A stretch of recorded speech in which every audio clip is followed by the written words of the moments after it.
الحمد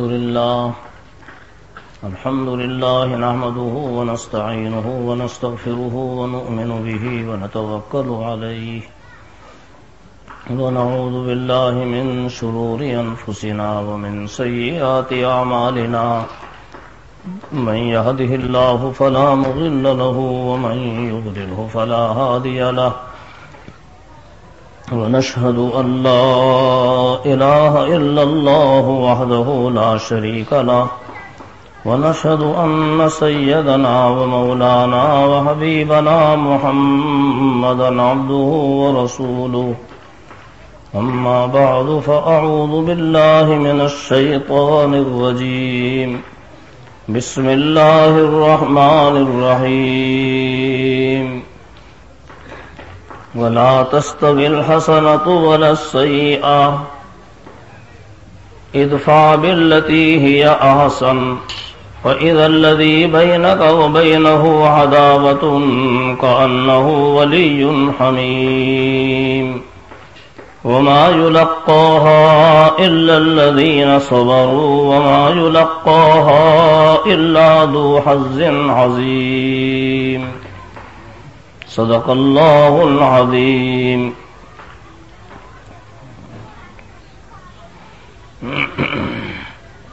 معزز سامعین کرام، قرآن پاک کی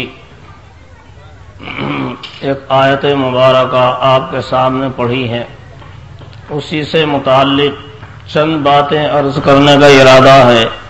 اللہ تعالیٰ صحیح بات کہنے اور عمل کرنے کی توفیق عطا فرمائے. قرآن پاک کی اس آیت میں اللہ تعالیٰ نے آپس کے رہن سہن کا بہترین طریقہ، آپس کے اتفاق اور اتحاد قائم ہونے کا بہترین طریقہ ارشاد فرمایا ہے کہ آپس میں قوموں میں اتفاق کس طرح ہو سکتا ہے، بہترین زندگی، خوشگوار زندگی کس طرح حاصل ہو سکتی ہے. آپس میں اگر اختلافات ہو جاتے ہیں تو ان کا علاج کیا ہے، ان کا حل کیا ہے، اس کو اس آیت مبارکہ میں بیان کیا گیا ہے. اس کے واسطے پہلے یہ سمجھنا چاہیے کہ مذہب اسلام کے اندر اللہ تعالیٰ نے ایک دوسرے کے حقوق کو بیان فرمایا ہے، اور اس طرح بیان فرمایا ہے کہ اگر ان پر عمل کیا جائے تو آپس میں پھر اختلاف کی کوئی شکل ہی نہ ہو، آپس میں اختلاف پیدا ہی نہ ہو. ایسے اصول بیان فرمائے، ایک دوسرے کے حقوق اس طرح بیان فرمائے کہ اگر ایک دوسرے کے حقوق کو ہر آدمی ادا کرے تو بہترین زندگی گزرے، آپس میں محبتیں قائم ہوں اور دنیا کے اندر رہتے ہوئے جنت کا مزہ آنے لگے. بہشت آجا کے آدارے نہ باشد، کسیرا باکسے کارے نہ باشد. جنت اس جگہ کا نام ہے کہ وہاں کسی کو کسی سے کوئی تکلیف نہ پہنچتی ہو. یہ لطف ہم کو دنیا ہی میں حاصل ہونے لگے اگر ہم قرآن پاک کے اصول کے اوپر عمل کرنے والے ہو جائیں. اسی کا مختصر سا خاکہ آپ کے سامنے بیان کرنا ہے کہ ایک دوسرے کے حقوق مذہب اسلام میں کس طرح بیان کیے گئے ہیں. مثلا سب سے پہلے انسان کا تعلق اپنے والد سے ہوتا ہے تو خود اپنے والد کے حقوق قرآن پاک میں بیان کیے گئے. حکم ہوا کہ ان کو اف بھی نہ کہو، ولا تقل لهما اف ولا تنهرهما، ان کو جھڑکو بھی نہیں، اوہ کہہ کے بھی مت پکارو اپنے والدین کو، اوہ کہنے کی بھی اجازت نہیں کہ اس سے ان کو تکلیف ہوگی، جھڑکنے کی بھی اجازت نہیں. بلکہ وخفض لهما جناح الذل من الرحمہ، عاجزی کے ساتھ ان کے سامنے پیش آؤ، اپنا بازو ذلت اور عاجزی کے ساتھ ان کے سامنے جھکائے رکھو. بات کرو تو جھک کر ان سے بات کرو، اور اس پر بھی یہ مت سمجھو کہ ہم نے ان کا حق ادا کر دیا. پھر بھی اللہ تعالیٰ سے دعائیں مانگتے رہو. وَقُلْ رَبِّ ارْحَمْهُمَا كَمَا رَبَّيَانِي صَغِيرًا، پروردگار تو میرے والدین پہ رحم فرما. کما ربیانی صغیرہ، جیسے بچپن میں انہوں نے مجھ کو پالا ہے، پرورش کیا ہے، تو میرے ان والدین پہ رحم فرما۔ ان سے پھر ان کے لیے پھر یہ دعائیں بھی مانگتے رہو۔ گفتگو کرنے کا انداز بتایا، جھڑکنا نہیں، اف کہنا نہیں، اوہ کہنا نہیں، عاجزی سے ان کے سامنے پیش آؤ، جھک کر بات کرو، اور پھر بھی یہ مت سمجھو کہ ہم نے حق ادا کر دیا، پھر بھی اللہ تعالیٰ سے ان کے لیے دعائیں مانگو۔ اور حضرت نبی اکرم صلی اللہ علیہ وسلم نے ارشاد فرمایا، ما من ولد بار ينظر الى والديه الا كتب الله له حجة مبرورا قالوا وان نظر كل يوم 100 مرة قال نعم والله اعظ اجل او كما قال عليه الصلاة والسلام۔ حضرت نبی اکرم صلی اللہ علیہ وسلم نے ارشاد فرمایا، کوئی فرما بردار بیٹا ایسا نہیں جو اپنے والدین کو محبت کی نظر سے دیکھے، مگر ہر نظر کے بدلے میں اللہ تعالیٰ ایک حج مبرور کا ثواب اس کے نامہ اعمال میں لکھ دیتے ہیں۔ والدین کو صرف محبت سے دیکھا، بیٹے نے والدین کو محبت کی نظر سے دیکھا، اس دیکھ لینے کی وجہ سے کیا انعام ملا؟ ایک مقبول حج کا ثواب اس کے نامہ اعمال میں لکھ دیا گیا۔ صحابہ رضی اللہ تعالیٰ عنہ اجمعین نے عرض کیا کہ حضرت، والدین تو گھر میں ہی ہوتے ہیں، کہیں آنے جانے کی نوبت بھی نہیں آتی، گھر میں ہی رہتے ہیں، یہ تو بہت سستا سودا ہے، اگر کوئی والدین کو دن بھر میں 100 مرتبہ دیکھے محبت کی نظر سے، فرمایا کہ اگر 100 مرتبہ بھی دیکھے گا تب بھی ہر نظر کے بدلے میں یہی ثواب ملے گا۔ وَإِنَّ نَظَرَ كُلَّ يَوْمٍ 100 مرة، 100 مرتبہ بھی دیکھے گھر میں والدین کو محبت کی نظر اور پیار کی نظر سے، ہر نظر کے بدلے میں حج مبرور کا ثواب۔ کہاں حج؟ آدمی حج کرنے کے لیے جاتا ہے، لاکھوں روپیہ خرچ کرتا ہے، اور سفر کی صعوبت بھی اٹھاتا ہے، کاروبار بھی بند کرنا پڑتا ہے، کتنی مشکلات بھی اٹھانی پڑتی ہیں، اور پھر بھی یہ گارنٹی نہیں کہ اس کا حج مقبول بھی ہو۔ اس لیے کہ بعض دفعہ وہاں جا کے ایسی حرکتیں کرتے ہیں کہ حج کے قبول ہونے کا کوئی سوال ہی نہیں۔ کوئی کیا حرکت کرے گا، کوئی کیا حرکت کرے گا، کوئی کیا حرکت کرے گا۔ ایک صاحب حج کرنے کے لیے گئے اور ہندوستان میں واپس آ کر بڑے خوش ہو کر بتا رہے ہیں کہ صاحب لوگ گئے تھے حج کرنے کے لیے اور وہاں پھرتے تفریح کرتے ہوئے کبھی عرفات میں جا رہے ہیں، کبھی مزدلفہ میں جا رہے ہیں، کبھی مینا میں جا رہے ہیں، اور کبھی وہاں خانہ کعبہ کے چکر کاٹ رہے ہیں۔ یہ گئے تھے حج کرنے کے لیے؟ ہم تو بھائی جہاں گئے حج کرنے، ہم تو کمرے میں سے نکلے ہی نہیں، حج تو ہم نے کیا، یہ تو تفریح کرتے پھرے تھے۔ اب ایسا آدمی کہ جو اپنے کمرے میں سے نکلا ہی نہیں اور نہ عرفات گیا، نہ مینا گیا، نہ مزدلفہ گیا، نہ خانہ کعبے کا اس نے طواف کیا، تو اس کا حج کیسے حج ہو جائے گا؟ اور وہ سمجھ رہا ہے کہ میں نے حج کر لیا۔ تو لوگ ایسی ایسی حرکت کر کے آتے ہیں، اتنا روپیہ خرچ کریں گے وہاں، لیکن 10 پیسے روپے کے وہ خرچ نہیں کریں گے۔ ایک صاحب نے وہاں حج کرنے کے بعد جب حلق کرنے کا نمبر آتا ہے تو حلق نہیں کیا، یہاں آ کے اس نے حلق کیا اور کہا صاحب وہ 10 ریال مانگ رہا تھا، یہاں کے کتنے 100-125 روپے ہوں، میں دیتا اسے 100-125 روپے۔ ایسے بھی مہربان لوگ ہوتے ہیں، لاکھوں روپے خرچ کریں گے اور یہاں 100-200 روپے 10 ریال دو یہ خرچ نہیں کریں گے۔ تو کیسی کیسی لوگ حرکت کر کے آتے ہیں۔ تو حج کر کے آدمی آیا تو کوئی گارنٹی نہیں کہ اس کا حج قبول بھی ہو جائے، اور یہاں والدین کو دیکھا، محبت کی اور پیار کی نظر سے دیکھا، اور اس ایک نظر کے بدلے میں حج مبرور کا ثواب، مقبول حج جس میں کوئی شبہ نہیں، جس کو اللہ کا نبی، اللہ کا لاڈلا پیغمبر فرما رہے ہیں کہ اس کو حج مبرور کا ثواب ملے گا، تو اس میں کیا شبہ ہو سکتا ہے؟ اور دن بھر میں 100 مرتبہ، کیا ٹھکانہ ہے والدین کا، کیا مرتبہ اور کیا مقام ہے۔ محض ان کے پیار سے دیکھ لینے پر، اور پیار سے دیکھ لینے پر اتنا بڑا ثواب کیوں؟ اس لیے کہ والدین نے بیٹے کو پالا، بچے کو پالا، اور جب یہ بچہ تھا تو والدین اس کو محض محبت کی بنیاد پر دیکھتے تھے، پیار سے دیکھتے تھے، آدمی اپنے بیٹے کو دیکھتا ہے، پیار سے دیکھتا ہے اور دیکھے گا خوش ہوگا، بار بار دیکھے گا، پیار سے دیکھے گا، خوش ہوگا. کبھی اسے پیار کرے گا، کبھی اس کو منہ سے لگائے گا، کبھی آنکھوں سے لگائے گا، پیار کرے گا اپنے بچے کو، پیار سے دیکھے گا. جب یہ بیٹا جوان ہو گیا اور باپ بوڑھا ہو گیا، اب بوڑھے باپ کی بھی یہ خواہش ہوتی ہے کہ میرا بیٹا مجھ کو پیار سے دیکھ لے، محبت سے دیکھ لے، چاہے مجھ کو کچھ دیوے نہیں، کماوے نہ کماوے، دیوے نہ دیوے، لیکن کم سے کم جب دیکھے تو مجھے محبت سے دیکھ لے، پیار سے دیکھ لے. اور جب جوان بیٹا اپنے باپ کو محبت کی نظر سے دیکھ لیتا ہے، پیار سے دیکھ لیتا ہے، بوڑھے باپ کا دل خوش ہو جاتا ہے. یہ سمجھو کہ معلوم نہیں کیا دولت مل گئی، میرے بیٹے نے مجھے پیار سے دیکھا ہے. بوڑھا باپ خوش ہو جاتا ہے، میرے بیٹے نے محبت سے دیکھا، پیار سے دیکھا. بوڑھے باپ کا دل خوش ہو گیا. بس اتنا دل خوش کر دینا بوڑھے باپ کا اللہ کو اتنا پسند آتا ہے، حکم ہوتا ہے حج مبرور کا ثواب اس کے نامہ اعمال میں لکھ دو.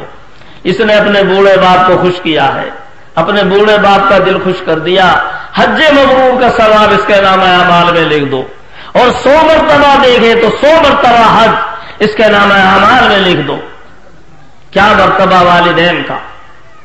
بتاؤ اگر کوئی اپنے والدین کے اس حق کو پہچانے گا اور اس کے ساتھ یہ معاملہ کرے گا تو کیا کبھی کوئی اپنے والدین کی بے ادبی کرے گا، ان کی شان میں گستاخی کرے گا، اور کوئی ایسی حرکت کرے گا جس سے والدین کو ناراضگی ہو اور تکلیف پہنچے؟ اس کا کوئی سوال ہی پیدا نہیں ہوتا. اور جب محض پیار سے دیکھ لینے پر یہ اجر و ثواب ہے، اگر کوئی اپنے والدین کی خدمت بھی کرے، ان پر خرچ بھی کرے اور ان کی دیکھ بھال بھی رکھے تو اس کا کیا حال ہوگا؟ اس کو اللہ تعالیٰ کتنا نوازیں گے. اور آج ہم لوگوں کا کیا حال ہے؟ جب والدین بوڑھے ہو جاتے ہیں تو کوئی انہیں پاگل بتاتا ہے، کوئی بڈھا کہہ کے پکارتا ہے، ارے اسے بڈھے سے کہہ دے، اسے بڈھے کو یوں کہہ دو. اپنے باپ کو بڈھا کہہ رہا ہے، بڈھا. ارے جس کی وجہ سے تم پیدا ہوئے آج وہ بڈھا ہو گیا، تم بڈھا سے کہہ رہے ہو. کوئی اسے پاگل بتاتا ہے، کوئی دیوانہ بتاتا ہے، کوئی ڈھنگ سے بات کرنے کے لیے تیار نہیں. اور اب تو لوگوں نے بڑے شہروں میں وہ مکان بنا لیے ہیں، بڑے بڑے مکان، کہ والدین کو جب بوڑھے ہو جائیں تو ان قبروں میں چھوڑ دو، سرکاری مکانوں میں چھوڑ دو، ان کی خدمت سے محروم، تاکہ والدین کی خدمت نہ کر سکیں. کتنی بڑی محرومی کی بات ہے. کہاں یہ مرتبہ والدین کا اللہ تعالیٰ نے بیان کیا، اور کہاں ہم لوگوں کی آج حالت غرض کے والدین کا. یہ مرتبہ قرآن پاک میں اللہ تعالیٰ نے بتایا. آدمی کو واسطہ پیش آتا ہے اپنی بیوی سے، اور بیوی کو واسطہ پیش آتا ہے اپنے شوہر سے. ان کے حقوق بیان فرمائے، وَلَهُنَّ مِثْلُ الَّذِي عَلَيْهِنَّ بِالْمَعْرُوفِ. اللہ تعالیٰ نے مردوں کو بتایا کہ جس طرح عورتوں کے ذمے شوہروں کے حقوق ہیں اور ان کی ادائیگی ضروری، اسی طرح عورتوں کے حقوق مردوں کے ذمے بھی ہے. شوہروں کو ضروری ہے کہ وہ اپنی بیویوں کے حقوق بھی ادا کریں.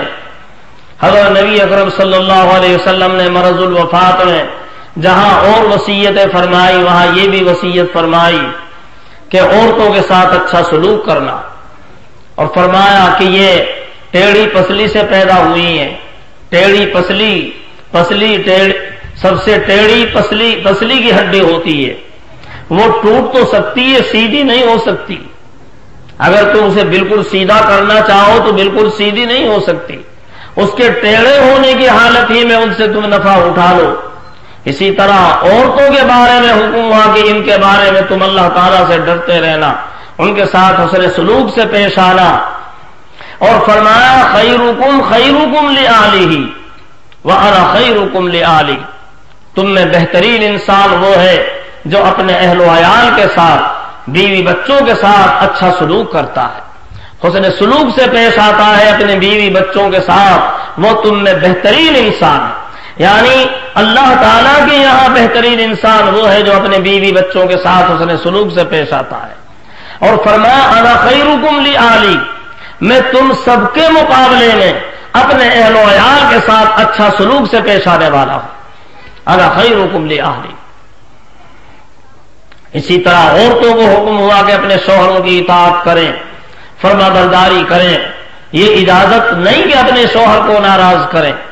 حکم ہے کہ اگر شوہر یہ حکم دے کہ اس پہاڑ کے پتھر اٹھا کر اس پہاڑ میں منتقل کر اور اس پہاڑ کے پتھر اٹھا کے اس پہاڑ میں منتقل کر، تو عورت کو اپنے شوہر کی اطاعت کرنی چاہیے اور فرما برداری کرنی چاہیے. شوہر کی اطاعت، فرما برداری، اپنے شوہر کو خوش کرنا بہت بڑی عبادت قرار دیا گیا. بہت بڑی عبادت ہے کہ عورت اپنے شوہر کو خوش رکھے اور جائز چیزوں میں اپنے شوہر کی اطاعت کرے اور فرما برداری کرے. یہ ساری چیزیں عبادت. شوہر کو خوش کرنا بھی عبادت. ادھر شوہر کو یہ حکم دیا کہ اپنی بیویوں کے ساتھ حسن سلوک سے پیش آؤ اور محبت سے پیش آؤ. ان کو مارنا دھارنا معمولی باتوں پر یہ انسانوں کا کام نہیں ہے. یہ انسانوں کا کام نہیں. معمولی باتوں پر مار دھاڑ کی جائے. اگر ان سے کوئی بات مزاج کے خلاف بھی پیش آ گئی اس پہ صبر کرنا، برداشت کرنا، یہ اللہ تعالیٰ کی بہت بڑی خوشنودی کا ذریعہ ہے. ایک بزرگ کے یہاں ایک مرتبہ اس کی بیوی کی طرف سے جو کھانا پکا، کھچڑی پکائی، اس میں نمک بہت زیادہ تیز ہو گیا اور نمک اتنا زیادہ تیز کہ وہ کھانے کے قابل نہیں. اب جب کھانا شوہر کے سامنے آیا، وہ تو بیوی سے بیچاری سے غلطی ہو گئی، جان بوجھ کے تھوڑا ہی اس نے نمک زیادہ ڈال دیا. غلطی ہو گئی، غلطی ہو جاتی ہے آدمی سے، انسان سے. اب شوہر کو غصہ بہت آیا، بھوک بہت لگ رہی تھی اور ادھر بھوک کا تقاضا اور ادھر یہ کھانا نہیں کھایا جاتا اور ادھر نمک آدھا اتنا دگنا کر دیا. جی چاہتا ہے کہ بیوی کی پٹائی کریں، لیکن پھر دل میں خیال آتا ہے اگر میری اپنی بیٹی ہوتی اور وہ ایسی حرکت اپنے داماد کے ساتھ، اپنے شوہر کے ساتھ کرے، یعنی میرے داماد کے ساتھ، تو میں کیا پسند کروں گا؟ میرا داماد میری بیٹی کو معاف کر دے یہ پسند کروں گا، یا اس پہ ڈنڈا لے کے پل جائے یہ پسند کروں گا؟ دل میں خیال آیا میں اپنی بیٹی کے بارے میں یہی سوچوں گا اگر وہ کوئی غلطی کرے تو میرا داماد میری بیٹی کو معاف کر دے، درگزر کرے. میں یہ پسند نہیں کروں گا کہ غلطی کے اوپر داماد میری بیٹی پہ ڈنڈا لے کے چڑھ جائے. بس سوچا کہ یہ میری بیوی، یہ بھی تو کسی کی بیٹی ہے، مجھے اس کے ساتھ بھی حسن سلوک سے پیش آنا چاہیے اور وقتی طور پر اس سے غلطی ہو گئی مجھے صبر کرنا چاہیے. صبر کر لیا، بیوی کو کچھ نہیں کہا اور اسی طرح نمک کی زیادتی کے ساتھ کھانا کھا لیا اور چہرے بشرے سے بھی ظاہر نہیں ہونے دیا کہ کھانے کے اندر نمک زیادہ ہو گیا. بعد میں خود جب بیوی نے کھانے کو کھایا اس میں دیکھا نمک زیادہ، اسے قدر ہوئی کہ میرا شوہر کتنا صبر کرنے والا اور مجھے کچھ بھی نہیں کہا. اب اس کے دل سے کتنی دعائیں نکلی ہوں گی. اس بیوی کے دل سے شوہر کا انتقال ہو گیا. اللہ تعالیٰ کے یہاں پیشی ہوئی، کسی نے خواب میں دیکھا کہ کیا گزری، کہا کہ اللہ تعالیٰ نے مجھے معاف کر دیا کہ تم نے ایک روز ہماری بندی کے اوپر رحم کھایا اور غصے کو تم نے پی لیا اور مزاج کے خلاف غصے کو برداشت کر کے ہماری بندی پر رحم کیا. ہماری رحمت گوارا نہیں کرتی کہ ہم تم کو عذاب دیں، جاؤ ہم نے تم کو معاف کر دیا. تم نے ہماری بندی پر رحم کھایا ہے، ہماری بندی پر تم نے رحم کھایا، ہم تم پر رحم کھاتے ہیں، ہم نے معاف کر دیا، جاؤ درگزر کر دیا، بخشش ہو گئی. اس ذرا سے عمل کی وجہ سے اگر میاں بیوی آپس میں ایک دوسرے کے ان حقوق کو دیکھتے ہیں، بھائی تھوڑی دیر ان موبائلوں کو بند رکھو، یہ تو موبائل تو تم رات دن کر سکتے ہو، اب یہ تھوڑا وقت یہاں بیٹھنے کا ملا ہے اس میں بھی تم موبائلوں میں مشغول رہو گے تو کیا ہوگا؟ اپنے موبائل بند کر دے تھوڑی دیر کے واسطے. حضرت ابو طلحہ رضی اللہ تعالی عنہ، ان کی بیوی، یہ ابو طلحہ سفر میں گئے، بیٹا بیمار، لیکن جب یہ واپس آئے بیٹے کا انتقال ہو چکا. بیوی نے سوچا میرا شوہر سفر سے آیا ہے, معلوم نہیں بھوکا پیاسا کس حالت میں ہے, اگر اسے معلوم ہو گیا کہ بیٹے کا انتقال ہو گیا تو نہ کھانا کھائے گا نہ پانی پیے گا اور صدمے پہ صدمہ ہوگا. اس لیے بیٹے پہ کپڑا ڈال کر ایک طرف کونے میں وہاں لٹا دیا. اور جب شوہر گھر میں آیا بہت ہنسی خوشی سے بے شوہر کا استقبال کیا. شوہر نے پوچھا بچے کا کیا حال ہے؟ کہا پہلے سے اچھا ہے, راحت سے ہے. اور جب انتقال ہو جائے تو راحت تو ہو ہی جاتی ہے, بیماری کی حالت میں تکلیف ہے اور جب شفا ہو گئی انتقال ہو گیا تو راحت مل گئی. تو اس نے صحیح کہا اپنے اعتبار سے کہ وہ راحت سے ہے. شوہر سمجھا کہ وہ بیچارہ بچہ جو ہے وہ بالکل تندرست ہو گیا, اس لیے ہنسی خوشی کھانا کھایا پانی پیا. بیوی سے ہنسی تفریح بھی ہوئی, رات کو بیوی سے ملاقات بھی ہوئی, جیسے مرد عورت آپس میں ملاقات کرتے ہیں ملاقات بھی کی. اور جب پوری رات گزر گئی تو صبح کے وقت اپنے شوہر کو تسلی دے رہی ہے بیوی,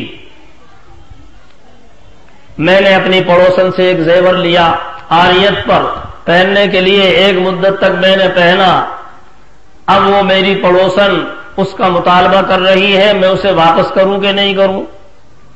ایک مثال قائم کی شوہر کو سمجھانے کی, تسلی دینے کی. شوہر نے کہا کہ زیور واپس کرنا چاہیے اور اس کا شکریہ ادا کرنا چاہیے. اس نے اتنے دن اپنا زیور استعمال کرنے کی اجازت دی, اس کا شکریہ ادا کرنا چاہیے اور ہنسی خوشی اسے واپس کرنا چاہیے. یہ تمہید قائم کر کے بیوی اپنے شوہر کو سمجھاتی ہے اللہ تعالیٰ نے تم کو ایک امانت دی تھی, بیٹا ایک امانت تھا, اللہ نے اپنی امانت واپس لے لی, اب تم کو بھی خوش ہونا چاہیے اور اللہ کا شکر ادا کرنا چاہیے. اتنے دن اللہ تعالیٰ نے تم کو اپنے بیٹے سے تم کو فائدہ اٹھانے کی اللہ تعالیٰ نے توفیق دی. بچے کا انتقال ہو گیا ہے, اس کے کفن دفن کا انتظام کرو. اللہ کی بندی راتی تو نے کیوں نہیں بتایا تھا؟ اگر میں بتاتی تو تم رات کو کیسے آرام سے سوتے, کھانا کیسے کھاتے اور یہ آرام تم کو کیسے ملتا؟ آپ اندازہ لگائیے اس عورت کا کس طرح اپنے دل جگر کے اوپر اس نے پتھر رکھا. کیا عورت کو اپنے بچے کی محبت نہیں؟ شوہر سے بار سے تو زیادہ ہی ہوتی ہے, لیکن کس طرح اپنے اوپر قابو پایا. آنکھوں سے بھی آنسو ظاہر نہ ہو, اپنے بدن سے بھی ظاہر نہ ہو, کوئی ایسی حرکت نہ ہو کہ معلوم ہو جائے کہ بیٹے کا انتقال ہو گیا. یہاں تک کہ شوہر سے ملاقات بھی کر رہی ہے رات کو. کتنا اپنے دل جگر کے اوپر اس نے قابو پایا اپنے شوہر کو راحت پہنچانے کے لیے. صحابی نے جا کر حضرت نبی اکرم صلی اللہ علیہ وسلم سے ذکر کیا کہ حضرت جی رات تو ایسا ہو گیا, یعنی اپنے رنج کا اظہار کیا, بیٹا مرا پڑا ہوا ہے اور میں بیوی سے ملاقات کر رہا ہوں. حضرت نبی اکرم صلی اللہ علیہ وسلم نے ارشاد فرمایا اللہ تعالیٰ تمہاری اس رات میں برکت دیں گے, اللہ تعالیٰ تمہاری اس رات میں برکت دیں گے. صحابی کہتے ہیں, راوی کہتے ہیں, میں نے ان کے 9 بیٹے دیکھے اور 9 کے 9 حافظ قرآن دیکھے. اللہ تعالیٰ نے بیٹا دیا اس رات کی برکت سے, اور ایک ہی بیٹا نہیں اور دیا اور دیا, 9 بیٹے دیے اور فرمایا کہ 9 کے 9 بیٹے میں نے حافظ قرآن دیکھے. جب میاں بیوی ایک دوسرے کے حقوق کو ادا کرتے ہیں اللہ کو راضی کرنے کے لیے, بیوی سوچتی ہے مجھے اپنے شوہر کو خوش کرنا ہے اور شوہر سوچتا ہے اپنی بیوی کو مجھے خوش کرنا ہے, اسے تکلیف نہیں پہنچنی چاہیے. یہ بیچاری اپنے گھر بار سب کو چھوڑ کر ہمارے پاس آئی ہے, اپنے والدین کو چھوڑا, بھائیوں کو چھوڑا, بہنوں کو چھوڑا, سہیلیوں کو چھوڑا. اب ساری محبتوں کا بدل ہمارے گھر میں اس کو ملنا چاہیے. شوہر جب اس کو اس طرح خوش رکھنے کی کوشش کرتا ہے اور بیوی اپنے شوہر کی ہر طرح خدمت کرنے کے لیے تیار ہوتی ہے تو اللہ تعالیٰ کی بھی رحمتیں اب ان کے اوپر نازل ہوتی ہے, اولاد بھی نیک ہوتی ہے. کہ حافظ 9 بچے دیکھے اور 9 کے 9 حافظ قرآن. اور اس وقت میں جو قرآن پاک حفظ کرتا تھا وہ ایسے ہی نہیں کرتا تھا, قرآن پاک کے معنی کو بھی سمجھتا تھا, اس پر عمل بھی کرتا تھا. گویا 9 کے 9 بچے حافظ بھی اور قاری بھی اور بہترین عالم دین بھی. اللہ نے یہ برکت ان کی رات میں دی. غرض کے ایک دوسرے کے حقوق قرآن پاک کے اندر بیان کیے گئے. والد اولاد کے حقوق بیان کیے، میاں بیوی ان کے حقوق بیان کیے، اپنے پڑوسی ہیں پڑوسی کے حقوق بیان کیے، کوئی بڑی عمر والا آدمی ہے تو بڑی عمر والے کے حقوق بیان کیے۔ فرمایا من لم یرحم صغیرنا ولم یوقر کبیرنا فلیس منا، جو آدمی اپنے بڑے کی تعظیم نہیں کرتا، چھوٹے پہ شفقت نہیں کرتا، وہ ہماری جماعت میں سے نہیں ہے۔ اور آدمی یا تو اپنے سے بڑا ہوگا یا چھوٹا ہوگا، اپنے سے اگر بڑا ہے تو ضروری ہے کہ اس کی تعظیم کرو، اپنے سے چھوٹا ہے تو ضروری ہے اس کے ساتھ شفقت سے پیش آؤ۔ ہر آدمی اگر اپنے بڑے کی تعظیم کرے اور چھوٹے پر شفقت کرے تو پھر لڑائی کیسی، پھر جھگڑا کیسا؟ اگر کوئی بات مزاج کے خلاف بھی ہو گئی، آدمی سوچے یہ مجھ سے بڑا ہے چلو درگزر کرے، اور اگر چھوٹا ہے تو آدمی یہ سوچے ارے میرا چھوٹا ہے، میری اولاد کے درجے میں ہے، اگر اس سے کوئی غلطی ہو گئی یہ تو اولاد کے درجے میں ہے، میں اسے کیا کہوں، چلو معاف درگزر، پھر لڑائی کیسی، جھگڑا کیسا؟ اگر کوئی بڑی عمر کا آدمی ہے، سفید داڑھی، فرمایا حضرت نبی اکرم صلی اللہ علیہ وسلم نے اگر کوئی بوڑھے آدمی کا احترام کرتا ہے، محض بڑھاپے کی وجہ سے، کوئی رشتہ نہیں، کوئی ناتا نہیں، کوئی تعلق نہیں، صرف اس لیے کہ بوڑھا آدمی ہے، اس کے بڑھاپے کی وجہ سے اس کی تعظیم کی، اس کا احترام کیا، فرمایا سرکار مدینہ سرکار دو عالم صلی اللہ علیہ وسلم نے کہ اللہ تعالیٰ ضرور ایک جماعت کو پیدا فرمائیں گے جو اس کے بڑھاپے کے وقت اس کا احترام کرے گی۔ قسم کھا کے فرمایا اللہ کے نبی نے، اللہ تعالیٰ ضرور ایک جماعت کو پیدا فرمائیں گے جو اس کے بڑھاپے کے وقت اس کا احترام کرے گی۔ اس میں دو بشارتیں دی کہ اگر کوئی بوڑھوں کا احترام کرے گا، دو بشارتیں دی، ایک تو لمبی عمر نصیب ہوگی، یہاں تک کہ بوڑھا ہونا نصیب ہوگا، چونکہ بوڑھا ہونا ہر کسی کو نصیب تھوڑا ہی ہوتا ہے، بوڑھا ہونا تو بڑے خوش قسمت والوں کو ہونا نصیب ہوتا ہے۔ کتنے آدمی ہیں جوانی میں چل بستے ہیں، بوڑھا آدمی اگر ہوا اللہ نے بوڑھا ہونا نصیب کیا، یہ تو اللہ کا بہت بڑا احسان ہے، اتنی عمر دی کہ بوڑھا ہونا نصیب ہوا، اللہ تعالیٰ اس کی عمر میں برکت دیں گے اور اتنی برکت دیں گے کہ اسے بوڑھا ہونا نصیب ہوگا۔ اس نے ایک بوڑھے کا احترام کیا ہے، اس کا بدلہ دیا جائے گا کہ اتنی عمر ہوگی کہ عمر میں برکت کے اسے بوڑھا ہونا نصیب ہوگا۔ اور یہی نہیں کہ بس بوڑھا ہونا نصیب ہو، بڑھاپے میں اس کا احترام کیا جائے گا، ایسے لوگوں کو پیدا کیا جائے گا جو اس کا احترام کرے اور اس کی عزت کرے۔ اس نے ایک بوڑھے کا احترام کیا ہے۔ معلوم ہوا کہ بوڑھوں کا احترام کرنے کی وجہ سے عمر میں برکت بھی ہوتی ہے، بوڑھوں کا احترام کرنے کی وجہ سے اس کے بڑھاپے میں اس کا احترام بھی کیا جائے گا۔ اس سے یہ بھی معلوم ہو گیا کہ اگر بوڑھوں کی بے عزتی کرے گا اور ان کی پگڑیاں اچھالے گا تو اس کی بھی پگڑی اچھالی جائے گی اور عمر میں برکت بھی نہیں ہوگی۔ بہت سے لوگ اچانک مر جاتے ہیں، اچانک حادثہ پیش آ گیا، کیا خبر ہے کہ کسی بوڑھے کی بے توقیری کی ہو اور اس کی زبان سے بد دعا نکل گئی ہو یا بد دعا نبی نکلی ہو۔ بوڑھوں کا کی بے توقیری کرنا، بے عزتی کرنا، بے احترامی کرنا کوئی معمولی چیز نہیں۔ جب ان کا احترام کرنے کی وجہ سے عمر میں برکت ہوگی تو اگر کوئی بے احترامی کرے گا تو معلوم ہے کہ عمر میں برکت نہیں ہونے کی۔ اس لیے اپنے بوڑھوں کا احترام کرنے کی وجہ سے عمر میں برکت ہو رہی ہے اور بڑھاپے میں احترام کیا جا رہا ہے، اس نے بوڑھے کا احترام کیا ہے۔ جس کو یہ معلوم ہو کہ بوڑھوں کا احترام کرنے کی وجہ سے مجھے اللہ تعالیٰ اتنا نوازیں گے، تو کیا اپنے بوڑھوں کی شان میں کوئی گستاخی کرے گا؟ کیا کوئی انہیں تکلیف پہنچائے گا؟ آج ہمارا کیا حال ہے اپنے بوڑھوں کے بارے میں؟ جو عمر زیادہ ہے، آج کل کے نوجوان اپنے بوڑھوں کو کیا سمجھتے ہیں؟ ان کی بات سننے کے لیے تیار نہیں ہوتے، ان کی شان میں گستاخیاں کرتے ہیں۔ یہ سب ناواقفیت کی باتیں ہیں۔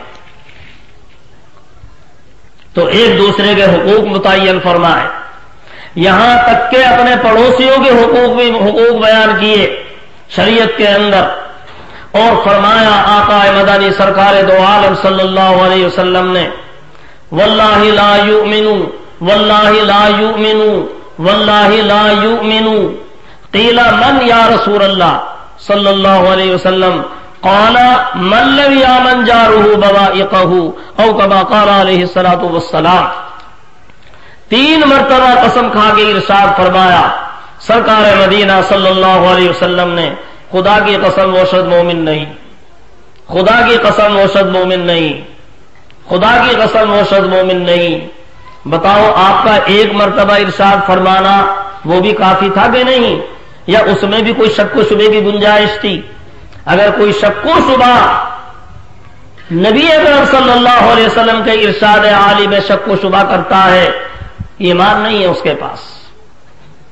جس نے شک کیا نبی اکرم صلی اللہ علیہ وسلم کے ارشاد عالی میں، ایمان ہونے کا کوئی سوال ہی نہیں، وہ تو صادق و مصدوق ہے، شک و شبے کی گنجائش ہی نہیں. اور 1 دفعہ کے فرمانے میں شک و شبہ کی گنجائش نہیں، اور جو 3 دفعہ فرمائے اور 3 دفعہ قسم کھا کے فرمائے اور قسم بھی خدا کی کھا کے فرمائے، تو کتنا موقع ہو گیا، کتنی تاکید ہو گئی. اتنی تاکید کے ساتھ فرمایا وہ شخص مومن نہیں. لوگوں نے پوچھا کہ حضرت کون مومن نہیں، کس کے بارے میں آپ ارشاد فرما رہے ہیں؟ فرمایا من لم یامن جارہ بوائقہ، جس کے پڑوسی اس کی تکلیف سے محفوظ نہیں وہ مومن نہیں. جو اپنے پڑوسیوں کو تکلیف دیتا ہے، اور یہاں پڑوسیوں کے اندر کوئی تخصیص نہیں کی گئی کہ اس کے اپنے رشتہ دار ہو یا اپنے جاننے والے ہوں یا اپنے مسلمانی ہوں، کوئی تخصیص نہیں کی گئی. پڑوسی عام ہے، کوئی بھی ہو، اپنا ہو یا پرایا، جان پہچان ہو یا جان پہچان نہ ہو، مسلمان ہو یا غیر مسلم، یہودی ہو یا نصرانی، سکھ ہو یا عیسائی یا مجوسی، کوئی بھی ہو پڑوسی ہے. پڑوسی ہونے کی وجہ سے اس کا حق یہ ہے کہ ہماری طرف سے اس کو تکلیف نہیں پہنچنی چاہیے. اگر ہماری طرف سے تکلیف پہنچتی ہے، ابھی ہمارا ایمان کامل نہیں ہے، ایمان ناقص ہے. اللہ کا نبی فرماتے ہیں کہ یہ ایمان والا آدمی نہیں ہے، اپنے پڑوسی کو تکلیف دیتا ہے، اس کا پڑوسی اس سے محفوظ نہیں ہے، پڑوسی کو تکلیف پہنچتی ہے، ابھی یہ آدمی اس کا ایمان کامل نہیں. چاہے کیسی نمازیں پڑھتا ہو، زکات دیتا ہو، صدقے دیتا ہو، تہجد پڑھتا ہو، کتنی ضربیں لگاتا ہو، جماعتوں میں جاتا ہو، لیکن پڑوسی کو تکلیف پہنچتی ہے تو اس کا ایمان ابھی کامل نہیں ہے. ایمان جب کامل ہوگا جب پڑوسی کو تکلیف نہ پہنچے. آج تو ہم اس کو کمال سمجھتے ہیں، پڑوسیوں کو ستانا، تکلیف پہنچانا. کوئی آدمی پڑوس کے اندر آ کر مکان خرید لے اور وہ غیر آدمی ہو. آج ہماری یہ کوشش ہوتی ہے محلے والوں کی یا برادری والوں کی کہ بھائی اسے یہاں سے نکالو، اسے بھگاؤ. ارے فلاں آدمی ہمارے محلے میں آگے رہے، اور اسے بہادری سمجھتے ہیں اسے تکلیف پہنچا کے وہاں سے بھگانا اور نکالنا، اور سمجھتے ہیں کہ ہم نے بہت بڑا بہادری کا کام کیا. ہم اپنے آپ کو بہادر سمجھے لیکن ایمان کا دیوالا نکل گیا. اللہ کے نبی نے فرمایا کہ ایمان کا تو دیوالیہ نکل گیا، ایمان کامل نہیں ہے اگر پڑوسی کو تم سے تکلیف پہنچ رہی ہے.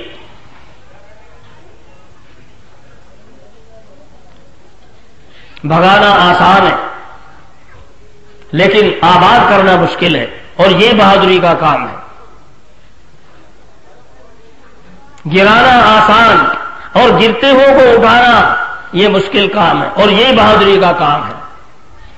بدیرہ بدی سہل باشد جزا، اگر مردی آصل من اسا، برائی کا بدلہ برائی سے دینا آسان، لیکن اگر تم پہلوان ہو، بہادر ہو، تو برائی کرنے والے کے ساتھ اچھا سلوک کرو، یہ ہے بہادری کا کام.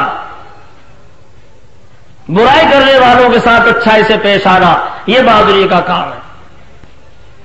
نشہ پلا کے گرانا تو سب کو آتا ہے، نشہ پلا کے گرانا تو سب کو آتا ہے، مزہ تو جب ہے کہ گرتوں کو تھام لے ساتھی. چپت مارنا آسان ہے، دھکے دینا آسان ہے، لیکن گرتے ہوئے کو اٹھانا یہ بہادری کا کام ہے، اور لوگوں کو سینے سے لگانا یہ بہادری کا کام ہے. یہ ہے بہادری کا کام.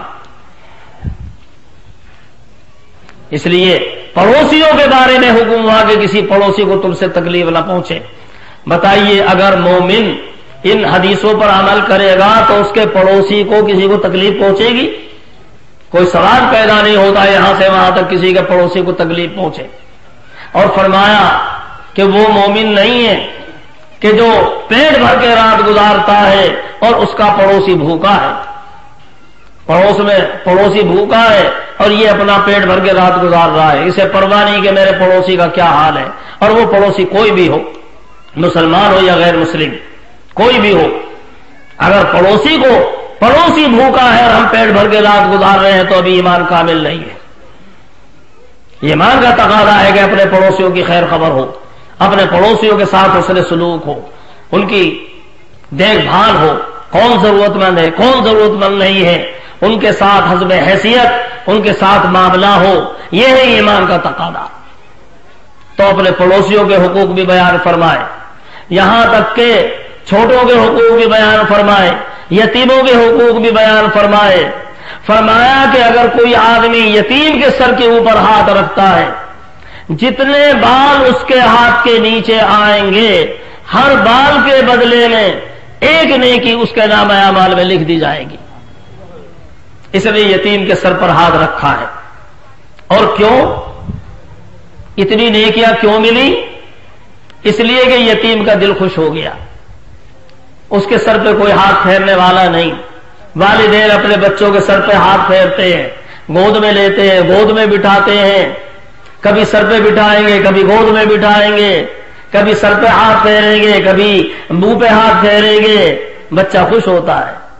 اور وہ یتیم بچہ اس کے والدین کا سایہ اٹھ گیا، کوئی اس کے سر پہ ہاتھ رکھنے والا نہیں۔ اگر کوئی آدمی اس یتیم بچے کے سر پہ ہاتھ رکھ دیتا ہے اس کا دل خوش ہو جاتا ہے، دل ٹھنڈا ہو جاتا ہے۔ ہمارے سر پہ بھی کسی نے ہاتھ رکھا ہے، اس یتیم بچے کا ننھا سا دل خوش ہو گیا۔ اللہ تعالیٰ کو اتنا پسند آیا کہ ایک ایک بال کے بدلے میں ایک ایک نیک اس کے نام اعمال میں لکھ دی جائے۔ کتنے بال آئیں گے سر کے نیچے، ہاتھ کے نیچے؟ لاکھوں کروڑوں بال آئیں گے، اور ہاتھ ذرا سا رکھا اور کروڑوں نیکیاں ایک دم آپ کے نام اعمال میں لکھ دی گئی۔ ایک بچے کے دل کا خوش کر دینا اللہ تعالیٰ کے یہاں اس کا یہ مقام ہے۔ اور اگر کوئی آدمی یتیم کی پرورش بھی کرے، دیکھ بھال کرے، حسن سلوک کرے، یہ تو محض سر پہ ہاتھ رکھنے کی وجہ سے ہوا۔ اگر کوئی یتیم کی پرورش بھی کرے، سرکار مدینہ سرکار دو عالم صلی اللہ علیہ وسلم نے ارشاد فرمایا، انا وکافل الیتیم کہاتین الاصبعین فی الجنہ، یتیم کی پرورش کرنے والا جنت میں میرا ساتھی ہوگا اس طرح جیسے یہ دو انگلی بالکل قریب قریب ہیں۔ ان دونوں انگلیوں کو دیکھ لو کس طرح قریب قریب ہیں، ایک انگلی ذرا سی تھوڑی سی آگے کو ہے، بس نبوت کی وجہ سے میرا مرتبہ تھوڑا آگے ہوگا، لیکن یتیم کی پرورش کرنے والا جنت میں میرا اسی طرح ساتھی ہوگا۔ یہ ہے یتیم کی پرورش کرنے والے کا مقام۔ اور آج ہمارا حال، اس کے سر کے اوپر کوئی نہیں، باپ نہیں، زمین پہ قبضہ کر لو، اس کی دکان پہ قبضہ کر لو، اس کی جائیداد پہ قبضہ کر لو، یتیم ہے، کوئی اس کی دیکھ بھال کرنے والا نہیں ہے۔ ارے کوئی دیکھ بھال کرنے والا نہیں، جس نے اس کے والدین کا سایہ اٹھایا ہے کیا وہ بھی اس کی دیکھ بھال کرنے والا نہیں ہے؟ وہ تو اس کی دیکھ بھال کرنے والا ہے، اور اس کی لاٹھی میں آواز نہیں ہے۔ جب اس کی پکڑ آتی ہے تو ایسے آتی ہے کہ بڑے سے بڑے سورما رکھے رہ جاتے ہیں، بڑے سے بڑے بادشاہ ان کی بادشاہتیں ختم ہو جاتی ہیں۔ جب اللہ کی پکڑ آتی ہے تو ایسے آتی ہے۔ ایک بادشاہ نے، ظالم بادشاہ، ایک بیوہ عورت کے مکان پہ قبضہ کر لیا اور اپنا محل تیار کیا۔ اپنے محل کی تیاری کے لیے یہ بیوہ عورت کا مکان وہاں آتا تھا، اونے پونے دام اس کو دیے اور اس کی مکان پہ قبضہ کر کے اپنے محل میں شامل کر لیا۔ محل تیار ہو گیا، اب بادشاہ محل میں رہنے کے لیے آتا ہے، دیکھا کہ وہ بیوہ عورت وہاں ایک طرف محل کے برابر بیٹھی ہوئی ہے اور رو رہی ہے، بیٹھی ہوئی ہے اور رو رہی ہے۔ کسی نے بادشاہ سے کہا کہ بادشاہ سلامت، وہ تو بیوہ عورت سامنے بیٹھی رو رہی ہے۔ اس سے جا کے پوچھا کیا بات ہے، کیا کر رہی ہے؟ انتظار کر رہی ہوں۔ کائے کا انتظار کر رہی ہے؟ کہ یہ محل کب گرے گا، اس کا انتظار کر رہی ہوں۔ بادشاہ نے سوچا کہ بے وقوف عورت، اس کے کہنے سے کیا ہوتا ہے۔ بادشاہ گیا، آرام کدے میں اور اپنا آرام کرنا شروع کیا، اور وہ برابر بیٹھی ہوئی اپنے خدا سے لو لگائے ہوئے ہے کہ پروردگار تیرے علاوہ میرا کوئی سہارا نہیں ہے، تیرے علاوہ کوئی میرا سہارا نہیں ہے، کوئی سننے والا نہیں ہے، لیکن میرا انتقام لے لے اور میرا بدلہ لے لے، تو میرا انتقام لینے پہ قادر ہے، تو قدرت والا ہے۔ سونے والے سو رہے ہیں اور وہ اپنے مولا سے لو لگائے ہوئے ہیں۔ صبح نہیں ہوئی کہ پورے کا پورا قلعہ زمین پہ آ کے دھڑام سے گر پڑا اور سارا ڈھیر ہو گیا۔ یہ ہے بترسد آہ مظلومہ کہ ہنگامے دعا کردن اجابت ازدر حق بہر استقبال بھی آئے۔ مظلوم کی بد دعا سے بچو، اس لیے کہ مظلوم کے دل سے جب آہ نکلتی ہے تو عرش الہی کو تھرا دیتی ہے، عرش الہی کہاں اٹھتا ہے؟ مظلوم کی بد دعا سے اور اس کی آہ سے۔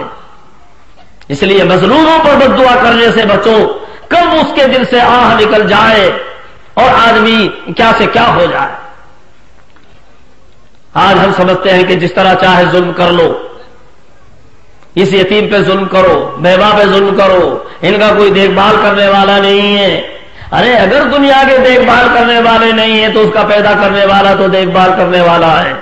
اس کی لاٹھی میں آگ آگ نہیں، وہ کب پکڑ لے کچھ نہیں کہا جا سکتا، کب اس کی طرف سے پکڑ آ جائے۔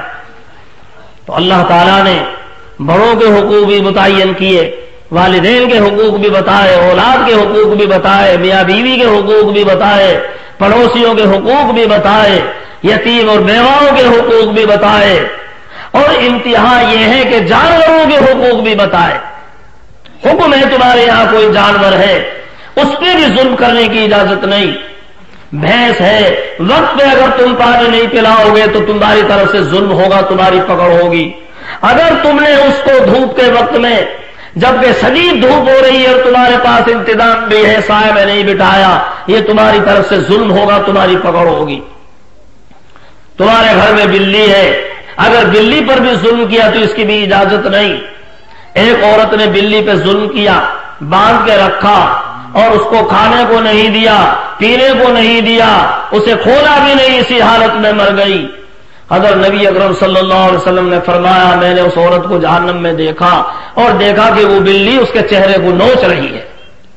میں نے جہنم میں دیکھا اس عورت کو، ایک بلی پر ظلم کیا۔